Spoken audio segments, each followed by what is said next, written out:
your mouth. You're amazing. Where are you going? Eve's blood.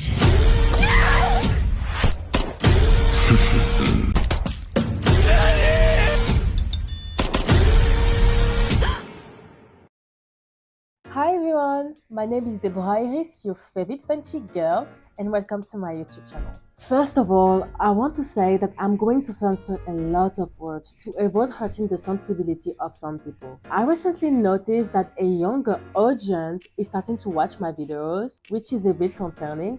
So, for those who watch the conversations that I have with the Mukami and Sakamaki brothers on Character EA, please stay till the end. I have a lot of things I want to discuss about the future of that format. Alright, without further ado, let's start with a quick reminder of the characters. We have Yuri Komori, the most passive main character I've ever seen, Shu Sakamaki, the lazy guy, Ayato Sakamaki, the one with main character syndrome, Kanato Sakamaki, the psychotic boy who never grows, Laito Sakamaki, the openly pervert one, Reiji Sakamaki, the nerd one, and then Subaru Sakamaki, the misunderstood torture soul. But that's not all. This season introduced 4 new vampires, but I'll give my thought of them later. First, I want to talk about my confusions with the villains in this season. You know, for someone who hasn't played the game at all, when you see these 2 characters, you're left wondering who they are. There is no clear introduction, and they speak for only 36 seconds the entire season. We see them appear in the first minutes of season 2, so in episode 1, then again in episode 11. And if you look closely at both appearances, it's the exact same scene. They say the exact same thing, except in episode 11, they added 2 or 3 words. That just shows how little effort was put into those 2 characters. They are supposed to be the villains, but we barely know anything about them. We see more of their wolf than them, which says a lot about how empty these characters are. Also, I know it's weird, but I thought Yuri had turned into a vampire at the end of season 1. Do you remember when she stabbed herself so she wouldn't cause any more problems? Reggie found a person to save her, and when she woke up, she said this. I'm so thirsty.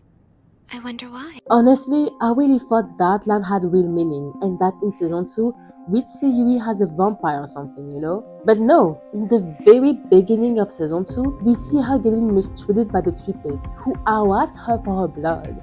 So you really start to question what the point of Yuri's line was when she woke up. Now let's talk about the Sakamaki brothers. They stay true to the characters from season 1, maybe even too true. In fact, all the development they got at the end of season 1 is just gone in season 2. Actually, things got worse. First of all, they all started using harsh words, not just to each other, but towards Yuri too. You perv. You're such a little Shut up and piss off! In season 1, their behavior was already problematic, but at least they didn't use vulgar language. In season 2, not only do they keep acting the same way, but they also use really inappropriate language. Laito is fully embracing his perversion, with no shame. Not only does he keep calling Yuri little bitch, but now he also calls her baby. I missed you, baby. After all, little bit blood belongs to all of us, doesn't it, baby? I don't even think I need to explain why I find that disgusting and not romantic at all. And Kanato is just useless in this season. He keeps talking to Teddy all the time and blaming all the world's problems on Yuri. I really don't even want to talk about his character that much. There is zero development from season 1 to season 2. He's still weird and creepy. I see. If you really don't want to stay with me, I should just kill you both now. I'm not usually one to judge people, but if you have a crush on Kanato, I find that kind of weird. Ayato Sakamaki completely went backwards. If you subscribe to this channel, you know I don't like him. But I did admit that by the end of season 1, he kind of grew as a character. He saved Yuri from Kanato without biting her. He fought his uncle to protect her. And when Yuri was dying, he was really worried. He even called her by her name, begging her to wake up. Yui? But all of that growth just disappears in season 2. He goes back to calling her pancake. He treats her like food again, like she's nothing. And he clearly doesn't care about her consent anymore. Even when the writers try to show that Ayato cares about Yui, to me, it feels more like he didn't want to lose his favorite and limited food source. I really didn't see any real sign of love from him. So yeah, Ayato is my biggest disappointment in this season. Seriously. As for Weiji, I think he stayed true to himself. I actually liked him more in season 2 than in season 1. He stopped the triplets from going too far with Yui in the very first episode. He's also the one who explained the full moon situation and why it matters. The full moon is approaching. That is my point. Why are we concerned if the moon is full or not? He plays an important role in the plot. Now, I do think the way he blames Yui for being kidnapped is a bit messed up. Like, why blame her? And here I thought you'd simply run off. Now I see you didn't. She didn't leave willingly. She was kidnapped. And even if she had left willingly, it would still be weird to blame her because, let's be honest, it makes sense to run away from people like them. Now, let's talk about Shu Sakamaki. You know I like Shu. He's definitely my favorite Sakamaki. And I think he's way better developed in this season. In season 1, he didn't really care about his family's problems. He was the I don't care bad boy, you know. But in season 2, I feel like he's much more involved in the story and cares more about his family. He's the one who explained who the founders are. The surviving founders. So yeah, in season 2 he keeps that chill attitude, but in the same time, he's starting to take his role as the older brother more seriously. However, his intimate moment with Yui was a bit too much. You all know that in this series, when a vampire bites Yui, it's basically a metaphor for a sexual act, right? Well, I didn't expect Shu to be the type to use dirty talk during that moment. You're such a little Let go of me! Tell me how you really feel. You want me to drink from you. Just say it, and I'll drink from you till you're satisfied. Shirza, stop it! Be quiet, and be a good little piece of meat.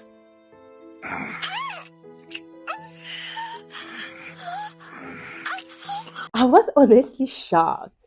Not that I dislike it, but I wasn't expecting it, you know? And I think out of all the Sakamaki scenes, that one shocked me the most. Finally, I'm really happy with Subaru's development in season 2. I think he's the most well-developed Sakamaki brothers in the whole series. Sure, like his brothers, he also started using some pretty vulgar language. But I still think he's the only one who really shows affection for Yui. He's awkward. Okay, very awkward. But you can still feel the love he has for her. Everyone around him even teases him about it. You're just pissed off because we got your little cupcake. Huh? You Oh, I get it. Is baby Sakamaki in love? You gotta be kidding. Subaru-kun, how romantic. Don't worry, little bitch. Whenever he punches a wall, it means he really cares. Bullshit. And when he bites Yui, you can tell it's much more from desperation. Because she's living with Ku, and he's trying to convince himself he doesn't have feelings for her. Also, when Yui goes back to the Sakamaki mansion, he gets upset because he thinks she prefers the Mukami brothers over him. It's jealousy, but it makes sense with his character. Did you have fun over there? With the trash? Subaru-kun, I didn't, I really... You didn't what? Damn it, I bet you loved it. So, to summarize the part about the Sakamaki brothers in season 2, the triplets are trash. But Shu, Weiji, and Subaru kind of make up for their nonsense. As for the Mukami brothers, or should I say the Sakamakis were mastered? In this second season, we introduced to 4 other characters who are pretty important to the story. We have Riki Mukami, who seems like a copy of Weiji. He's a former aristocrat who was abused as a child. And we have Kumukami, who feels like a mix of the triplets. He lived in the sewers as a child, then got taken in by an institution, only to be handed over to some sadistic aristocrat as a plaything. Yuma Mukami is kind of a copy of Subaru. He grew up in a poor village and had a tough life. Then there's Azusa, who reminds me of Kanato. He was bitten and mistreated by other kids and ended up enjoying pain. So yeah, After the Mukami brothers cause a car accident while the Sakamakis are still in their limo, the writers introduce her to these 4 new vampires in a scene that lasts 20 seconds. And they just stand there still posing. I was honestly confused watching it because they looked more like fashion models in a photo shoot than people capable of causing a car crash.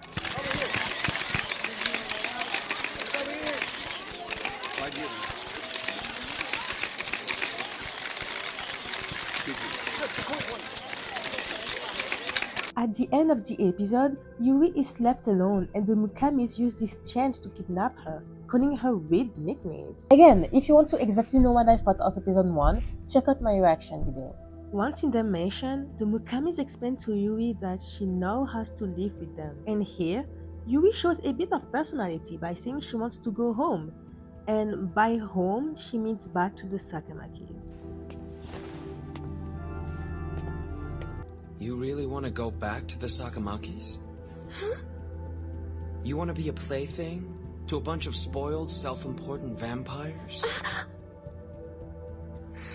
Yeah, full-on stock-up syndrome. During this conversation, we learn that the Mukamis need Yuri's blood for a plan. Let me be honest with you 2 seconds. The only reason I watched Diabolik Season 2, it was because you told me it was better written, that the new characters were more developed and less problematic, and that Yuri was treated better by the Mukamis than by the Sakamakis. Well, sorry, but to me, the Mukamis are worse than the Sakamakis. They kidnap Yuri and keep her in their house without remorse. All 4 of them take part in her adoption and keep her locked in their mansion, stripping her of her freedom. Unlike the Sakamakis who sometimes act out of impulse or for fun, the Mukamis are cold, strategic, and calculated. This is organized imprisonment with zero emotions. They constantly use psychological manipulation. Each Mukami manipulates Yuri in his own way. Ruki uses authority and verbal intimidation. Ku acts sweet but uses guilt. Yuma uses physical threats. Azusa uses pity and emotional blackmail.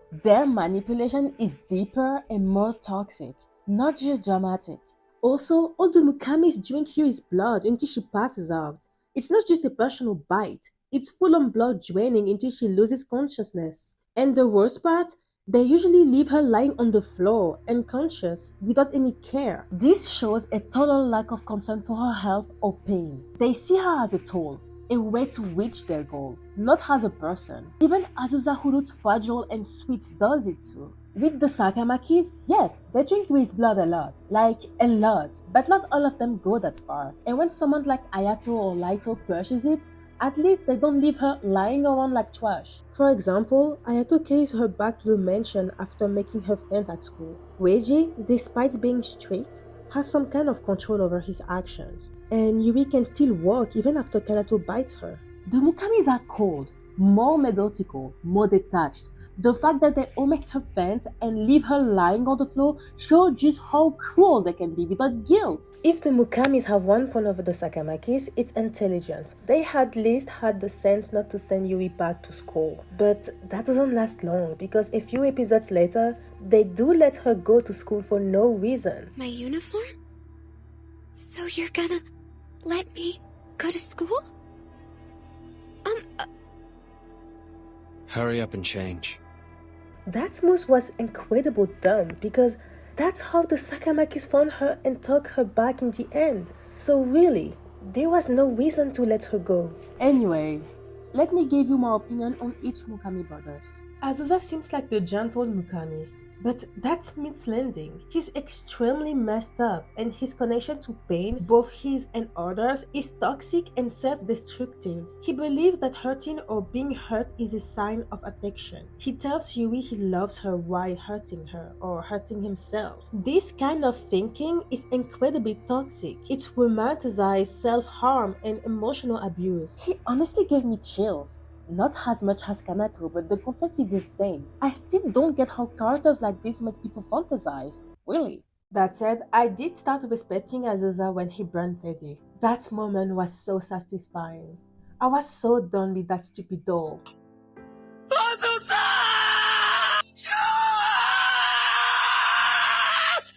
Daddy! Kanato-kun! Daddy! Daddy! I still don't see Azusa as a romantic option, but I ended up respecting him. Now, let's talk about Yuma Mukami. He's supposed to be the tough guy with a soft heart, but in the anime, he's just aggressive, wide, and way too flat as a character. He feels more like a constant threat than a complex person. He's loud, rude, and overly physical. Holy crap, you are so loud! He treats Yui like a thing, picking her up, throwing her around, pushing her against walls without ever thinking twice. His behavior stays the same the whole anime. Angry, dominant, rude, and often insulting. You know he had a hard past, but the show doesn't explore that deeply. It's such a waste. He had potential. He lost childhood friends, got betrayed, survived a lot. He could have been torn between his human past and his vampire nature, but the anime doesn't do anything with it. The only good thing I'll say about Yuma is his dynamic with Shu. I really like their interactions, and when I found out Yuma was actually Edgar, I was shocked. That twist was amazing. I didn't see it coming, but I still don't understand why he hates Shu so much if they used to be friends. I heard he doesn't remember him, which is strange, but that still doesn't explain the hatred. Let's move on to Mukami. Ku looks like the bright, happy one. Good looking, popular idol, charming smile, but that's just a carefully built mask. He's actually manipulative, cruel, selfish, and possibly the most dangerous mentally. He plays with Yui's feelings like she's a puppet. He can switch from being sweet to being cruel in a second. He pretends to care, then bite her, insult her, or threaten her the next moment. Ku knows he's loved by the public and uses that angelic image to hide who he really is. He acts like the nice guy of the group, but he's actually one of the most twisted. He wears a social mask, which makes him scarier than someone like Yuma. I know Ku has a tragic past, which explains his emotional damage, but he never tries to heal or change. He uses his past as a reason to hurt others, without responsibility. He chooses to be cruel. Honestly, he's the only Mukami I can find a positive trait for. He's unpredictable and toxic. The only thing I liked was the bond between the Mukami brothers. Unlike the Sakamakis who seem to hate each other, the Mukamis act like real brothers, and that was touching. Oh, what the hell, man? Give me that! Hey, give me that back, dude! I totally called that one, you big jerk! Yeah, well, you don't get to have the last fried shrimp all to yourself, okay? You've already slammed your way through like half of them! Selfish little ass. But that's a good point for the group, not for, Ku himself. Now for Wookie Mukami, the brains of the group, he's calm, smart, well-read, and collected. But these qualities become weapons. He's cold, arrogant, and sees others as tools. You really thought you could get away? You truly are dense, even for livestock. He acts morally superior to the Sakamakis. He thinks him more elegant and controlled, but he just has bad, maybe worse, because he hides behind logic and control. That's not love or seduction. It's mental control. But I admit I was surprised by his quotes in episode 11. He and Yui share a moment in the bedroom that really touched me. It was the first and maybe only moment in the series that felt genuinely tender and emotional. You could see how touched he was when Yui told him being Adam didn't matter. Their hug felt real. It wasn't about a bite or pain. It was comforting. It was quiet. A real emotional scene. Stay, Yui. Stay and be my Eve. Please don't go. This was the only real romantic scene in Diabolik Lovers. And yeah, I fell for Yuki's charm. So much that he passed Shu and became my favorite character. Diabolik Lover is a series that really divides people. On one hand, it has a cool visual style, gothic vibes, and memorable characters. If you like the atmospheres, vampires, and twisted relationships, you might find it interesting. But we also have to be honest. The anime is full of toxic relationships, physical and mental abuse, manipulation, and seems to be not consent at all. So, is it a good series? Well, it depends on what you're looking for. It's not well written in a classic sense, but it has a strong fan base, thanks to its strong themes and unique styles. It's not a good show objectively, but it can be interesting to analyze or watch with perspective. And is it for kids? Absolutely not. The world of Diabolik lover is way too dark, mature, and violent. It deals with emotional abuse, control, and non-consensual situations. There is no explicit nudity, but the emotional content is disturbing. It's not for kids or young teens. That's why I'm starting to worry about the future of my character EA videos. Let me explain. At first, my audience was mostly women aged 13-24, with many over 25, so I didn't worry about posting content for my converse with the Sakamakis, even if it was problematic, because my audience was adult women like me. But since I posted my video about Yui, everything changed. Suddenly my audience became mostly underage girls, and it scares me. That's why I started editing disclaimers in my videos, saying they're for adults only, and that I wanted my content to stay that way. But it didn't help. Within 2 months, my audience became mostly 13-17 years old, and there is nothing I can do about it. That's why I even changed my original titles too.